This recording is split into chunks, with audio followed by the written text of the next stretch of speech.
Le trouble obsessionnel compulsif, TOC. Le trouble obsessionnel compulsif, TOC, également connu sous le nom de névrose obsessionnelle compulsive, est un trouble psychiatrique. Les personnes qui souffrent de troubles obsessionnels compulsifs, TOC, souffrent de crises d'anxiété et de crises d'angoisse lorsque quelque chose les dérange. Cela les empêche de réaliser leurs rituels obsessionnels qu'elles répètent chaque jour. C'est pourquoi leur attitude est très différente en comparaison de la société qui les entoure. Troubles obsessionnels compulsifs, les causes. On estime qu'environ 2% de la population souffre de TOC. Généralement les symptômes se développent chez des personnes qui ont entre 20 et 40 ans, voire un peu plus. Parmi les différentes théories médicales ou explications scientifiques, on ne connaît pas encore les causes exactes, mais il a été prouvé que certaines anomalies cérébrales les généraient. De plus, les personnes atteintes de TOC souffrent de tics, c'est-à-dire, des mouvements involontaires qui se produisent lors de la contraction de différents muscles du corps. Bien qu'il s'agisse de maladies différentes, ils sont liés au syndrome de Tourette.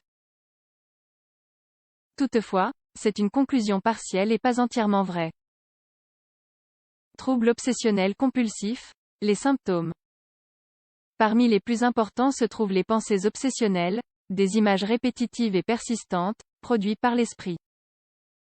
Et même si la personne essaie de les ignorer, ils provoquent une telle anxiété qu'elle ressent le besoin incontrôlable de les réaliser. Les obsessions peuvent être identifiées de 4 manières. Interrogative, besoin de vérifier à répétition certaines choses. Peur ou phobie, croire que l'on souffre de déformation du corps ou que l'on a contracté des germes. Pulsion, agressive ou sexuelle.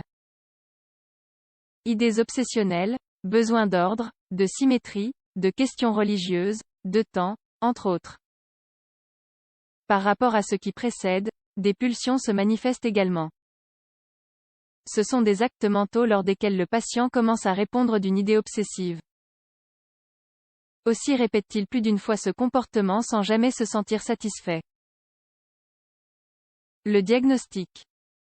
Le comportement du patient doit indiquer si les 2 symptômes prennent la majeure partie du temps de la journée, ou s'ils provoquent des angoisses significatives qui affectent ses activités quotidiennes.